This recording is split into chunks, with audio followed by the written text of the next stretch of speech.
welcome to God's 5 Minutes with Pastor Ed Wilson. Reach him at GodsFiveMinutes@gmail.com. Now, here's Ed Wilson with God's 5 Minutes. Hello, friends. The whole world seeks the secret of contentment, always has, always will.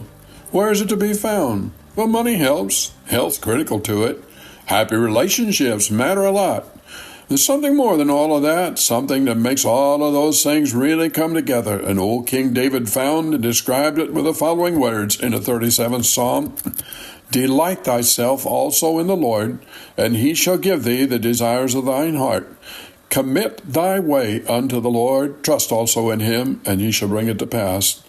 I've been young, and now I am old, intoned the author of this psalm, and that would seem to be the point in life from which he wrote the words above. They are scarcely the wisdom of a young man. They carry the seasoning of years, like one who's seen the summers go by and had time to observe which courses through life bring the greatest satisfaction, and who is now trying to pass the accumulated wealth of his understanding on to his own son.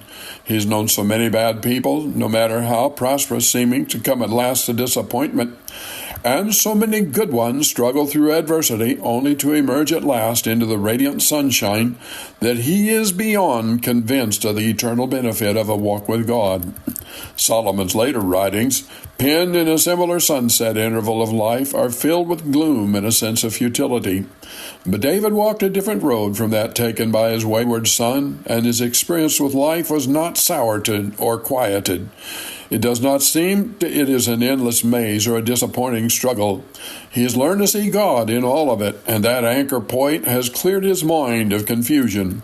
Delight thyself also in the Lord, he sings, and with those words lays his finger on the very secret of tranquility, and his timeless lesson, untarnished by centuries, is valuable to us all. The great reason why life is troubled and restless lies not from without, but within. It is not our changing circumstances, but our unregulated desires that rob us of peace.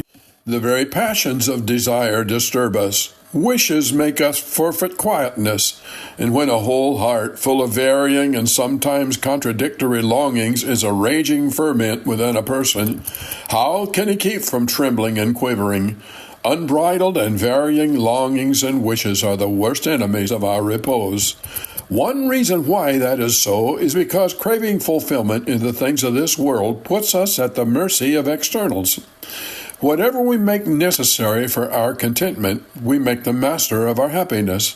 By our eager desires, we give perishable things supreme power over us, and so intertwine our being with theirs that the blow which destroys them lets all the joy out of our lives. Naturally, the result is to live in apprehension and dread of losing our always tenuous grip on earthly delights. Disappointment is the end for all earthly desires. The deepest meaning of the phrase, delight thyself also in the Lord, is not that we should become so spiritualized as to lose sight of earthly values or fulfillments. They have their place. Rather, it is that we humans have not half the understanding necessary to know how best to satisfy our own hearts or fulfill our own destinies, and much less do we know how to interweave the variously complex threads of joy and adversity in our lives so as to develop character. Delighting oneself in the Lord means to find that he intends to perfectly arrange a structure of our lives in the manner best suited to develop us into the very blessed place there is for each of us to fill in this world, while at the same time creating within us a persona that will fit into the next. Had Solomon delighted himself in his father's God, he would never have succumbed to the charms of pagan princesses and thus caused enemies to be stirred up against him. Friend, if you'll delight yourself in the Lord, you too can reflect on life as it nears its end and say it was good and safely guided by an unseen hand and a satisfying portion. Have you talked to God today? You have been listening to God's 5 Minutes with Pastor Ed Wilson. Reach him by email at GodsFiveMinutes@gmail.com. Tune in next time to hear more encouraging thoughts from God's Word on God's 5 Minutes with Pastor Ed Wilson.